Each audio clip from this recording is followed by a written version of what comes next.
everyone, and welcome back to another episode of the CMU Sport Management Podcast. I'm your host, Kyle Sandel, and today is the first episode of our Women's History Month special, where every podcast of this month will feature women alumni from our program. With me today, I have Britani Eaton, current marketing associate at Northgate Holdings, and Sarah King, the senior guest relations event security manager at ASM Global OKC. Thank you to both of you guys for joining me today. Thank you. Pleasure to be on. Thanks for having us. Of course. Yeah. We were just talking about this before, but it's spring break right now. I know, Britani, you're in the Grand Rapids area, right? Yes. Yep. I'm in Grand Rapids. Yeah. And I'm in central Michigan. So Sarah, how's the weather in Southern America right now? It's great. A lot better than probably you guys have. Today's a little bit cooler. We have a cold front, so it's like 60. But last week we hit almost 80. So I'm very happy, and no snow happened this year. So None at all. None. Is there ever snow? Yeah, there is, but it's very rare. We'll get like ice, but yeah, we don't get the accumulation. So, and frankly, I'm okay with that. Yeah, I definitely think that's understandable. Okay, so the first thing I want to ask you guys is kind of how I started off with everyone. And I like to take it back all the way to the start, before you even were in college, maybe as a high school student or at a different university. What was the reasoning to come to CMU specifically for sport management? Where did that inspiration come from for both you guys? Are you Sarah, you can go first. All right. So I transferred to CMU, but I wanted to be the next Erin Andrews at the time. Okay. Hey, I thought that's what I want to be. She's still amazing at what she does. But back in, the 2000, 10, 12, 13, she was like who you looked up to as a female sports reporter. So that's exactly what I wanted to go in for.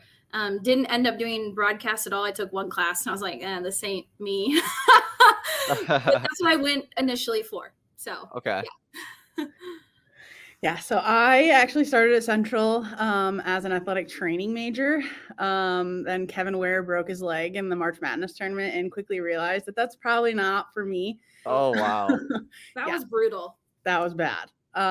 So I switched majors, went and talked to Professor Adler, signed my major as, I think it was sports studies when I signed my major. They hadn't made the switch to sport management yet. When I was kind of going after I figured out that I didn't want to be an athletic trainer. My main goal was to be the GM of the New England Patriots.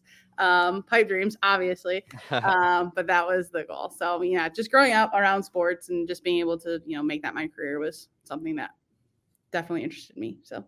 So when you guys were in the program then, actually in the sports studies at the time, I guess, instead of sport management, did those goals change at all as far as what you wanted to do initially out of CMU, or did you still have higher long-term goals? I mean, mine definitely changed. Like I said, I did one broadcast class because technically I think my minor was broadcasting or something like that.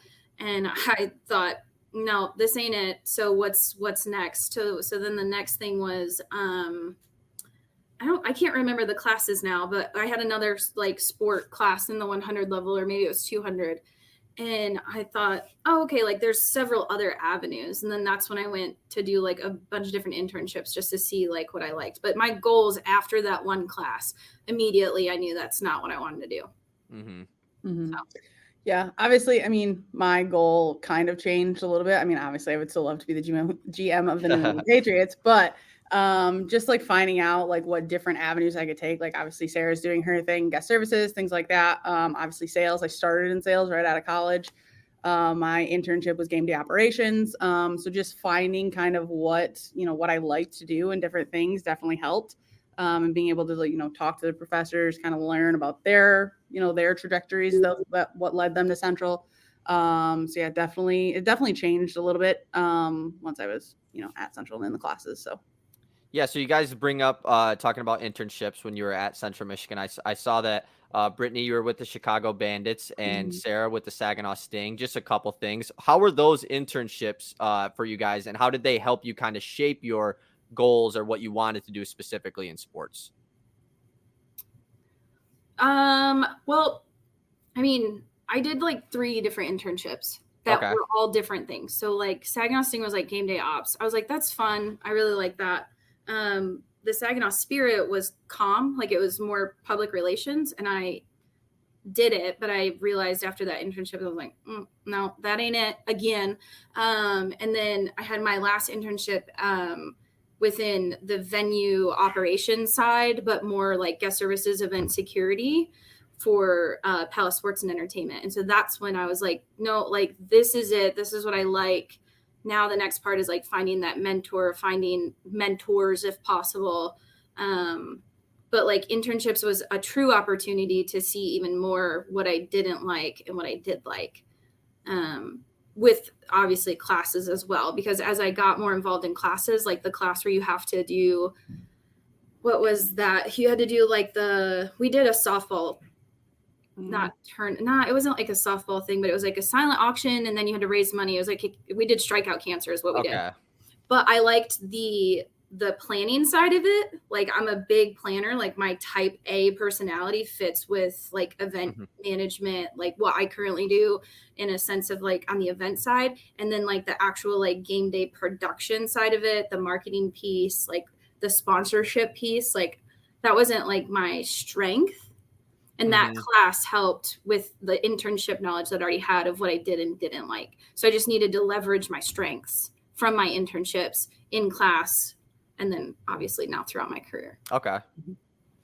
Yeah, I think kind of the same thing happened with me. So I did my field study and then my internship. My field study, I was, helping the athletic director at my high school. So that's also kind of something that I thought I might want to do.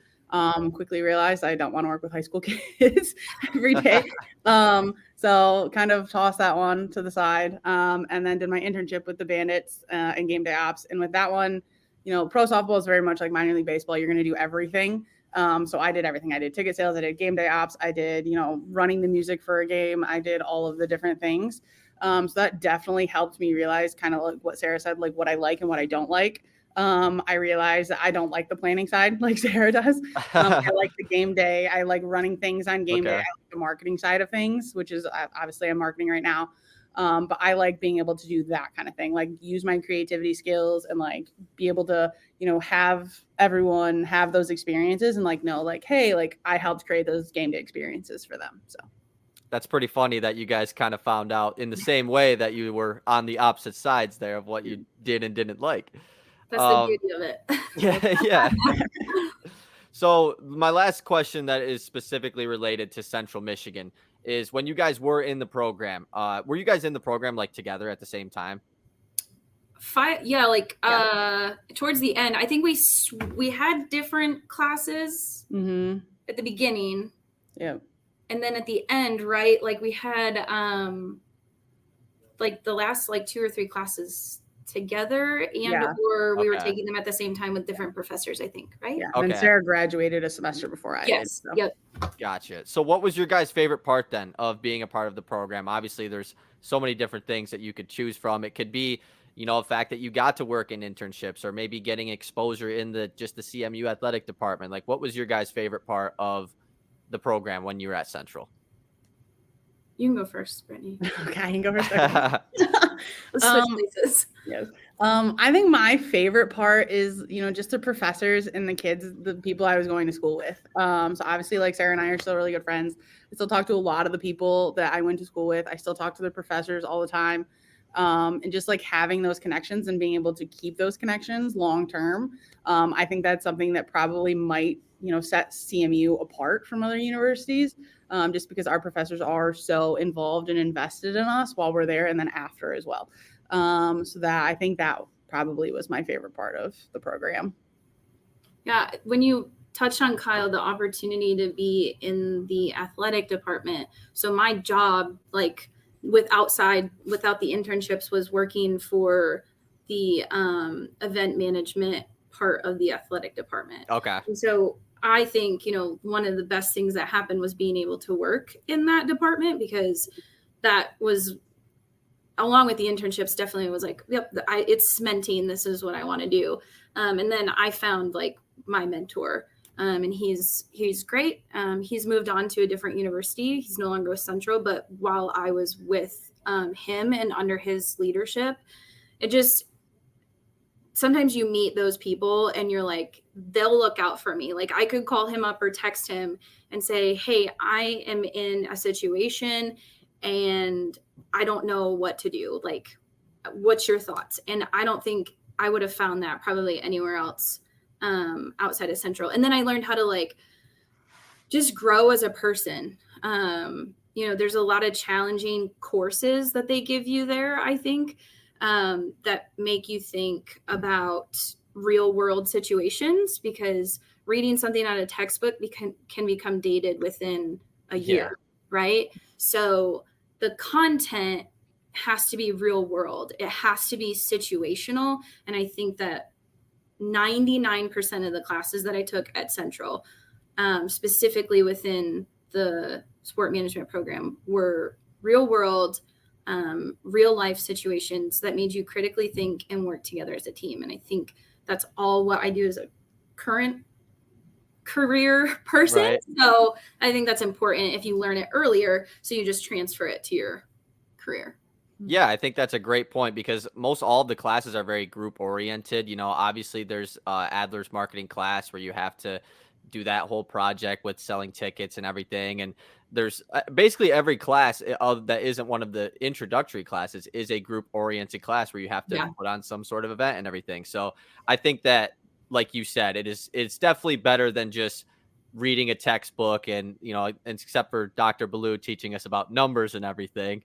Basically everything other than that is a real life sports world thing. So another thing that I like to ask that people that were in the sports world at the time is 2020. It's about 4 years ago now that COVID happened in real world, obviously, but the sports world was affected in a very unique way compared to a lot of other departments. So what was it like working in sports when COVID happened for both of you guys? Shoot, mine's intense, I think. Okay, I'm here for it. So we were epicenter when sports shut down. This arena was where the Utah Jazz and the Thunder played, and we were still scanning people in when they decided that basketball, as it was for this foreseeable future, was going to pause. And so I think from that day, and it's vivid, like I think we all talk about it still in this arena, where were you, right? That day to 2022 was kind of a blur, but probably some of the most challenging but fun times. Challenging because a lot of people and friends lost their jobs. That's hard when I got the opportunity to stay on as a salaried employee. Although we still were furloughed for 2 weeks every month, I was still bringing a paycheck home. I was still able to support my cost of living.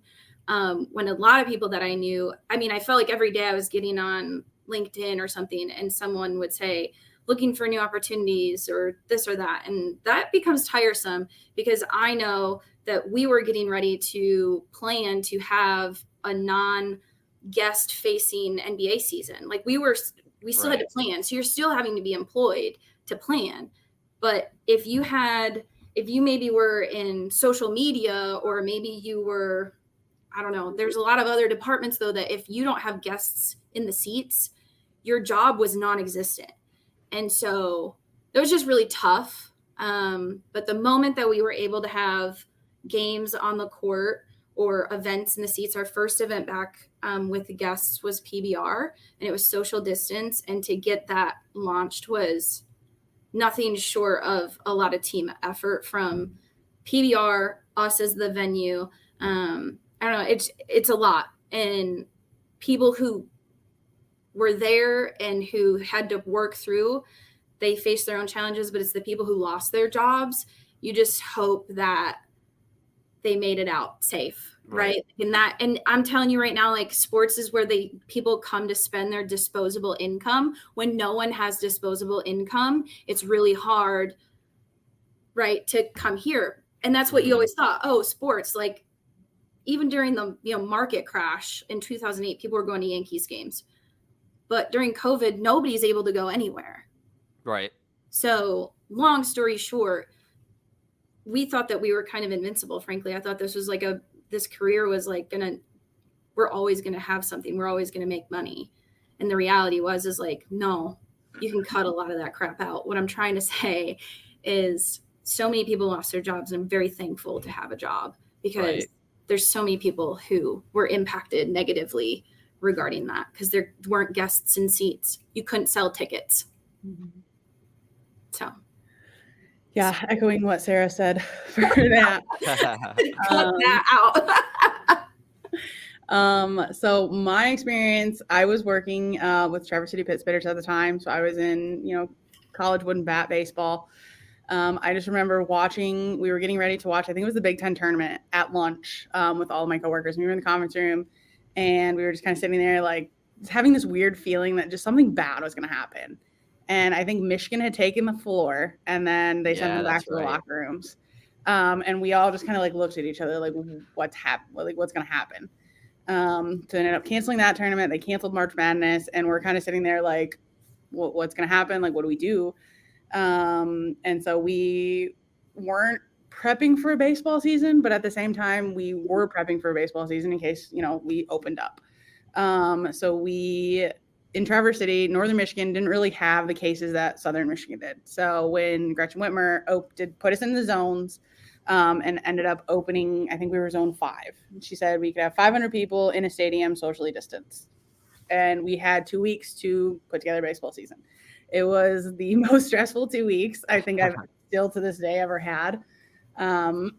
So we were working to get stickers on the concourse, socially distanced stickers.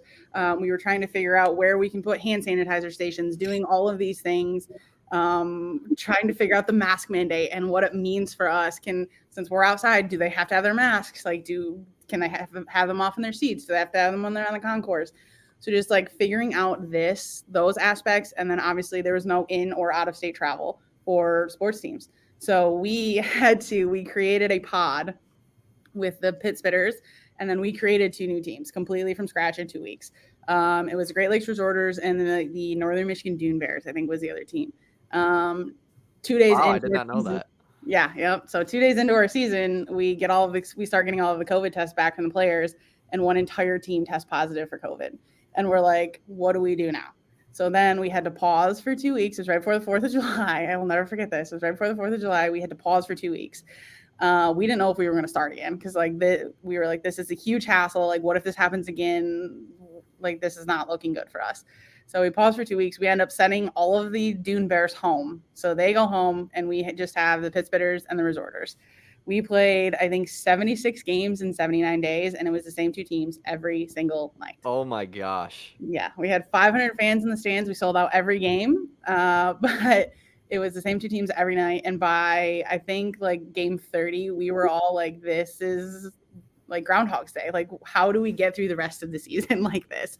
So that was when, the staff had to just come together, because we were together. In sports, you're together with your coworkers so much that – tensions are bound to get high at some point, and we were together for 12 hours a day for every day. So the staff just kind of had to come together, and we're like, guys, we have to make it through the season. Like, if you have issues, like, deal with them, and then we're back to ourselves. Like, we have to get through the season. Luckily, I had amazing coworkers where we didn't have too many issues, but there were still some times where, like, you're kind of getting on my nerves. Like, please just go away for a while. But yeah, so just working through that is something I will never forget for sure. And I'm just so thankful that, like, it's over and we made it through. But going back to kind of what Sarah said, disposable income, sports was something, like, with me growing up too. Like, sports is something I did and watched to get away from the world. No matter what was happening in the world, like, I could always, like, watch a football game or something and kind of, like, forget what was happening for 3 hours. Mm-hmm. And when sports shut down, I was like, this is supposed to be our escape from everyday life and, like, everything else that's happening. So it was really hard to, like, wrap my head around that. And like Sarah said, like, I always thought, like, sports was untouchable. Like, a lot of us did. Sports is always going to be here. And then, like, the one thing that could shut sports down did. And it was kind of like a gut check feeling for a lot of people, I think. Like, hey, yep, this can happen. So yeah, working through COVID in sports was a wild ride for sure. I love that you talked about hand sanitizers and where to put them. That was, I'm telling you, the biggest come together moment for our 2, like, teams that we have. We have the Thunder here, and then we have ASM Global who manages the stadium or the arena here. And it was just like, okay, like, here's a hand sanitizer, here's a hand sanitizer, here's a hand sanitizer. You want one? You want one? Like, I'm telling you, like, that was the thing. Box of masks here, gloves here. Like, it was so much PPE that, yeah, that was just look back on it and kind of like, you can kind of like laugh because you're just like, you were ready for anything too. You were ready for anything at any time to cancel. Mm-hmm. And it wasn't typically postponed. Like, it's canceled. Right. And there's a difference. Like, that means no income, Big like time, no revenues from is that. So I think that, you know, just, it's funny looking back on it now. I hope it doesn't happen again. But if it does, we are 10 times more prepared than we ever needed to be, I think. Yeah, that's what I was gonna say. Like, it sounds like a nightmare that obviously it happened, and just everyone trying to learn the rules at the same time. Yes. It seems like the most chaotic thing ever. But like you said, like, it seems like you're prepared for basically anything to happen at this point, because that was like the all-time worst thing that could seem to happen, you know? So okay, so moving on to current day. From your time at Central, like, or when you finished up at Central, to where you guys both are at now, how did you land in your current positions where you currently are? Are you going first? You can go first. All right. Okay, so I worked in minor league baseball. So I left Central, graduated from there, thought I was going to go into sales, and because that was the job offers that I had at the time. And then I got into minor league baseball with just like an hourly full-time position with the Nashville Sounds doing guest services. And really glad that I did that. And then I went and did guest services in security in Reno, Nevada for the AAA ballpark there, which is the affiliate now for the Arizona Diamondbacks. So go for them because they're doing really well. Yeah. Or they've hoped to do really well this season. And then I wanted to like make the step, right? I knew like if you work in minor league baseball, no matter what level, you are grinding all the time. And so I knew that that was not sustainable. And I also love my summers. So I didn't want to work during the summers. And I do love baseball as a person to watch in my free time. So I was like, I got to like make a jump. So that move was here in Oklahoma City to oversee guest relations and event security for the arena where the Oklahoma City Thunder plays. And so that's where I'm at now. I left for a hot minute and went into the NFL, and then I came back for a promotion because I love this place so much. So that's where I'm at now. A lot of hard work. Yeah, a lot of hard work is what I'd say. Is that's how I got here now. Yeah, for sure. So when I graduated from Central, I had a job offer from Madison Square Garden. So I went to New York for a year. And sidebar fun fact on this, Sarah had an offer from the Devils. Yeah. Almost went to New York. Really? And we could have been roommates. Yeah, we could have been roommates. Sarah. One semester apart. It probably would have happened like that if I knew how to like make a more affordable living in Newark, New Jersey. But you know. Yeah, it's not cheap over there. No. Yeah, so I went and worked for MSG for a year. I was inside sales for the Knicks, Rangers, and at the time the Liberty. So I was, grinding, making cold calls, setting up meetings, doing that. Quickly realized that ticket sales is not for me because I'm not great at it. I don't have that personality to be a salesman. So quickly got out of that. Ended up moving back to Michigan, and I worked for the Traverse City Beach Bums at the time for one summer. I was the director of promotions and special events. So I was doing game day promotions, all that fun stuff. And then they ended up selling to the Pittsburghers, who are owned and operated by the West Michigan Whitecaps from here in Grand Rapids. Stayed on with them for 4 seasons. Now 3 seasons. And I was the promotions, digital marketing, and community engagement manager for them. So I was doing all the, digital marketing, social posts, all that stuff. Also game day promotions. So I was getting that fun aspect of my job, and then also community engagement. So that just means I took the mask out a lot of places. So I did that. And then one of my friends, as Sarah said, minor league baseball is a grind. And I knew that especially after COVID, I was like, I can't continue to do this. So ended up, one of my friends worked here at Northgate and was like, hey, we're hiring for marketing. Are you interested?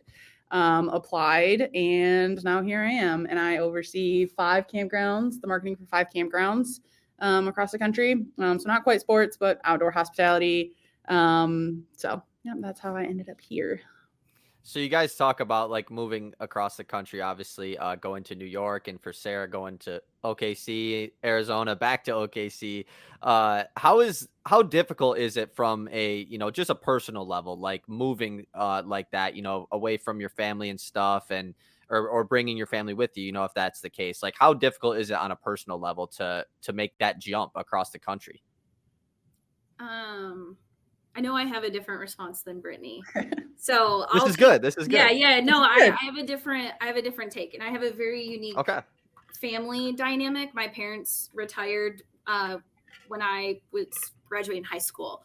So they had the flexibility to pretty much go visit me wherever, whenever. So they encouraged me to go wherever I need to go, do whatever you need to do to get where you want to go, whatever that looks like. We'll be supportive, very step by step. So I didn't really I wasn't super concerned about leaving home for my family, because I knew at least my pillars can come to me more frequently. They can stay for weeks at a time wherever I'm at. Like I wasn't super concerned about it. So that's, I think, what put me in a really awesome position to go do whatever.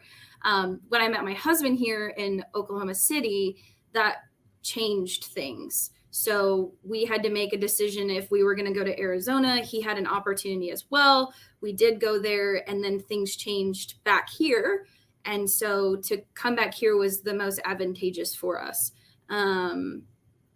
It was hard to leave Arizona because one of my other mentors was actually my boss there. So that was difficult because we worked well together.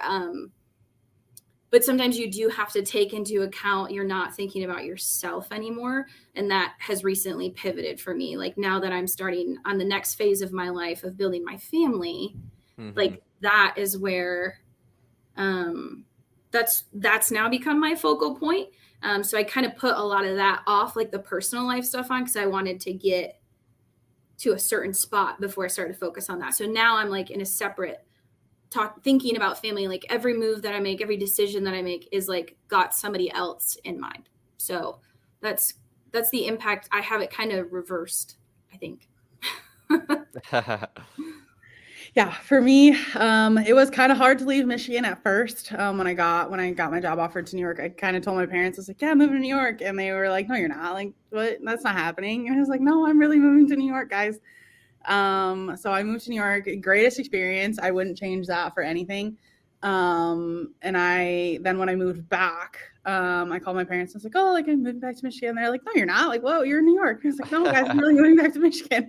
So I ended up moving back to Michigan. I think I was like 2 hours from my family then, and I'm about 2 hours from my family now. But yeah, family's huge for me. I'm really close to my sister and my family and my parents. So being able to be close to them is just super great.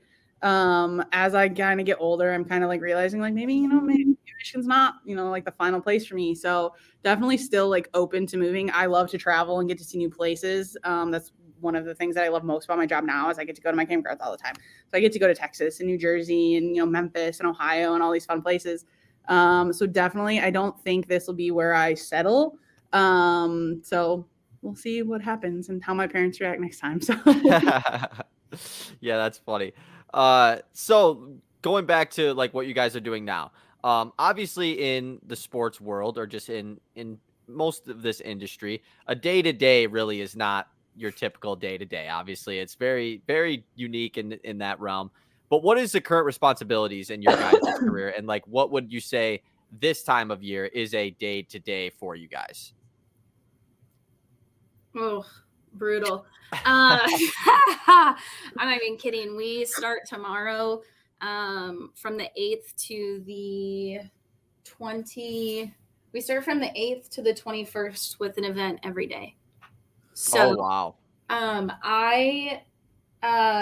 Yeah. So, what I would say about that is my day-to-day is not anything the same, but it is like my responsibilities ultimately is making sure that I have staff to run the event. So I oversee the ticket takers, the security for the court, for shows. I oversee the security for the floor, the barricade, the back of house. I also oversee all of the people who do your metal detection, your bag checks, and all of your ushers. So I have to have enough staff to staff this entire building, whether it's a Thunder game or in 2 weeks, it'll be 2 back-to-back sold out Drake concerts. That's my responsibility. And then I have to make sure the event goes off, right? So I work with our event managers. We open up doors, we get guests in, and then we troubleshoot from there because no event is the same either. Right. So, you know, my biggest thing is staffing and making sure that I'm working with whether it's the Thunder on a Thunder game or the Tour on their events, to make sure that we're well staffed, that any requests that they have, like I'm fielding, that I can provide. If it's a staffing request or a guest facing request, like that I can fulfill that. That's my biggest day-to-day responsibilities on event days. And that's what's down the pipe for me is a lot of event days. On an office day like today, I'm really just looking at the next events. Right. When you're in season, and especially if you work in a stadium or a arena, you typically you have shows, and that's like my passion. I love the Thunder. I love working Thunder games, but there's something about a sold out concert that doesn't beat the atmosphere sometimes, you know? But you're looking at the next event. So tomorrow we have a Thunder game. Like yesterday was prepping the Thunder game, but I have 2 more Thunder games in 4 days. So I got to look at those games today. So it's always looking one step ahead when I'm in the office, because I don't have time on an event day necessarily to look at tomorrow's event. I got to look at it 3 days ahead. Right. So it's always that pre-planning part that is like, which I think even Britani in your roles, they've always been, you always have to pre-plan. There's never like, you're just like, oh, I'm going to come in and go to the game and I'm going to work the game and it's going to be great. No, like there's so many planning things that you've done on the back end to hope that the execution goes well. And then the next moment you're looking at you're always looking at what's next. So I'd say that's kind of day to day. What's next? Right. Yeah, no, for sure. And definitely, you know, in sports, it was always what's next. My goal was to have everything set for each game or anything like that 2 weeks in advance. And then if something came up, we dealt with it as it came up.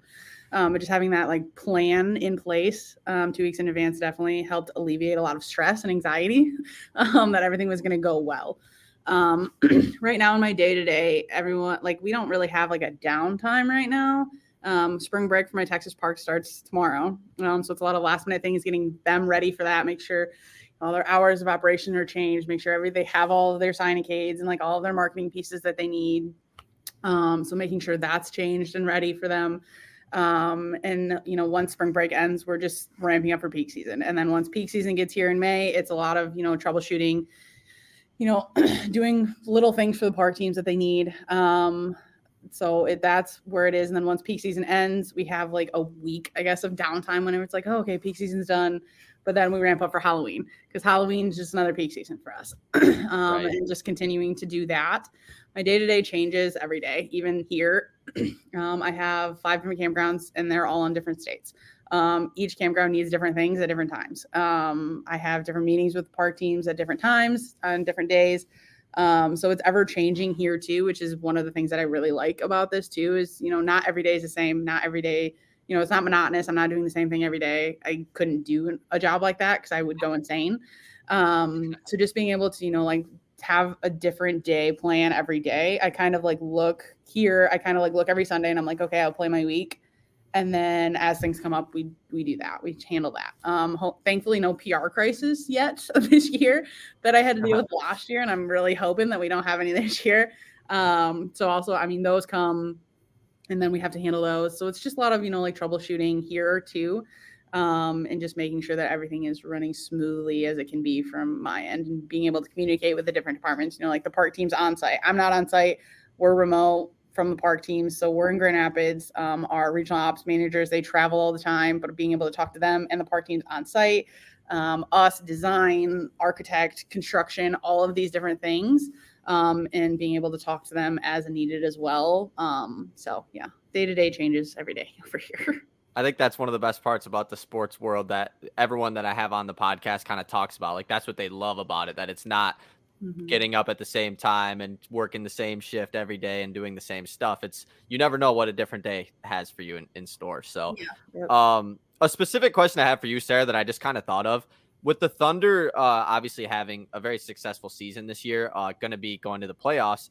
How does that process work of like, not, you don't really know like when the playoff games are going to be hosted at your guys' arena yet? Is that just something that's kind of on the radar right now, or already starting to plan for? On the building side, like, we are making plans. You have to start talking about it, even if you don't. I mean, even if you're not in a winning season, like, you have to think about it even before the season starts. I think of just, okay, we're going into the season, we're making it all the way, just so that you're prepared. So that mindset should be from the moment the season starts. Okay. Now that we're closer, like, the conversations are happening more.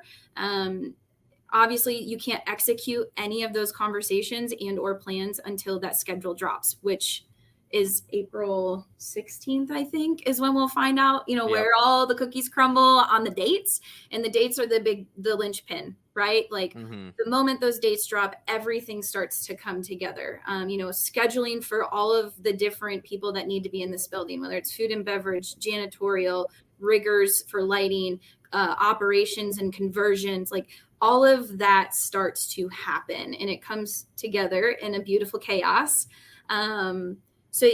Yes, conversations are happening. Plans from previous times that we have been to the Western Conference Finals, or just playoffs, like first round of playoffs, like, those plans have already happened. So how can we improve upon those from the last time that we had it, is really also a part of that conversation of, okay, this is what we did last year. Can we still do that this year? Is that what these different parties want? Okay, it is great. Oh, it's not. Okay, like, can we talk about that now, or is it something that we have to wait for until we know dates? So all of that is happening within our respective departments. And then in April, we'll figure out what we're doing. Yeah, exactly. So hopefully some home court advantage. Yeah. Okay, so moving on to just a couple things left here for you guys. Obviously, as you guys know, and I mentioned this at the beginning, it's Women's History Month, and something that I really wanted to highlight across this whole month is, like, as women in sports and that have worked in sports, what are some of the biggest challenges that you guys would say you have faced in your careers? And then also on the flip side of that, what are some advantages you think you guys have in your careers? I think the biggest thing as a woman that you'll see in sports is just, and I think you hear about it a lot of times, is like how you're handling situations. And some people may think that that's coming off, quote, bitchy. I don't know if I can say that. But when you find a boss, like, I have a boss here, a leader here, his name's Nathaniel. Like, if I'm upset about something, I'm not saying it disrespectfully, but I am saying, this is what I'm upset about. I'm communicating clearly about it. And he's either asking questions about it or respecting me and sticking up for me. When you find a good leader and a good boss, you're not going to have the people who are going to assume that you're being bitchy or, oh, that was really rude of her. Like, how dare her? Which we've all experienced. But when you have a really good leader or a supportive boss, you don't have that, because they're like, yeah, let's talk it through. Like, yeah, I agree with that. Oh, here's where I'd come back with this. Like, they're giving you suggestions, they're giving you input. So I think that's, like, the cons is you're going to get people who think that your emotions are driven by your gender. And that's not the case, simply put. Yeah, I definitely agree with what Sarah said. One of the biggest things for me too is, when I was at the ballpark in Traverse City, it was me and 7 other men. I was the only female in there. And, getting to learn, like, hey, they're guys, like, they're going to be, they're going to do things differently than I would. And just getting to, like, learn that, and, like, having them just be like, respect me, I guess, in my role. Just be like, hey guys, I know what I'm doing. Like, this is, I got hired for a reason. This is, I know what I'm doing. And just, like, kind of breaking that barrier down a little bit is definitely something that, kind of struggled with in the beginning. Definitely got better as, they learned me, I learned them. But yeah, definitely just like, if you're ever like the only female in a room, it can be kind of intimidating. Like, but like, you have to like be outgoing, you have to be assertive, and you have to like prove to, not only them, but kind of yourself that like, hey, like I deserve to be here too. Like, so I think that's the biggest challenge that find your advocates too. Like there's men in a room who will advocate for you and advocate for your cause and stick up for your cause that can make you change. Sometimes it's you need a vote. It's not about the fact that it's your gender. You need a vote. So, hey, who's my friend in this, or who agrees with me? Like finding those people, because then they understand who you are, why you do what you do, why you make the choices that you are. So in other future scenarios, they're going to support you. I think it's really, your vibe attracts your tribe. I've lived by that. And so, how do you find men who are supportive of your leadership style, who want to grow your leadership skills? That's key. And all of my mentors, not all of a majority of them are men, because historically in sports, the older generation is men. You look at my department now, I oversee 2-3 full-time women. I don't oversee any full-time men. That's not because of choice. It's because of their own accolades, but it's becoming more frequent that you see women in positions. And so when I look back at my mentors, I'm like, oh my gosh, they're all men. But the reality is that makes sense. They're much older than me. And that shows, oh, okay, like we're breaking barriers right now. We're doing it right now. And then you have men who are helping me do that. They're helping guide me in making decisions that are going to empower me, not, push me down, Yeah, and I mean it's 2024, like it's like you said, this isn't from way back in the day when it was all run a specific way. So I think that, like you said, the breaking barriers thing, I think is a huge point, and I think it can be a very big. It can be a goal for a lot of people that are maybe currently in, a lot of women that are in the program right now, like seeing people like you guys, that are in sports and talking about your stories. I think it can be all that someone needs, to continue to strive in their career. So 2 more things is all I have for you guys. 2 of the easiest questions, I think, hopefully. Maybe they're hard, actually.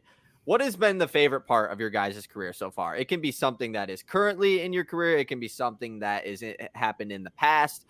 Just the favorite part of, since leaving Central Michigan up to now, what has been that? I need to think on this. Maybe it is hard then. So I think I have 2. Just one of them is probably just moving to New York, getting able to experience like New York City. I think I was 23 when I moved to New York. So just having that opportunity is still one of the greatest moments, I think, of my life. And then the second one is the first year we were in the Northwoods League in 2019, our inaugural season. We set records for attendance. We set records for wins. We set records for strikeouts. Like the team was doing so well, and we actually ended up winning the Northwoods League championship that year. So I finally got my championship ring. Nice. So those are my 2 favorite moments for sure. This is a hard one. There's so many memories and there's so many yet to make. I guess I'm just excited that I'm still in the industry after COVID. I mean, I know that that's crazy to say, but there's so many people who are not, and there's so many memories left to make. There's so many that you could put. That's just a really good question. I should have thought about that more. Really thankful that I'm still here and in the industry, and I'm still growing. I think that's probably it. I came back to this arena and I oversee now my position before I left. That's great. That means that this company here trusted me enough to guide this department in the correct direction. That's mine. Yeah. I think that totally fits. Yeah.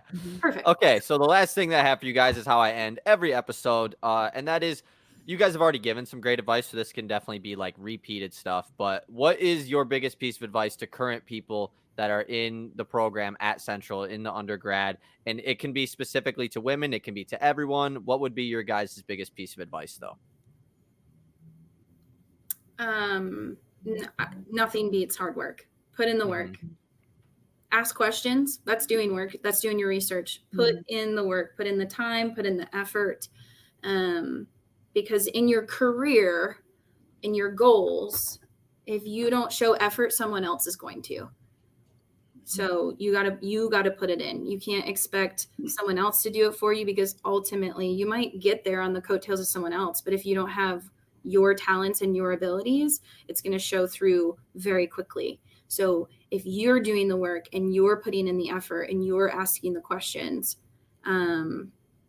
it will pay off. I do think that it pays off. So that would be my thing. Yeah.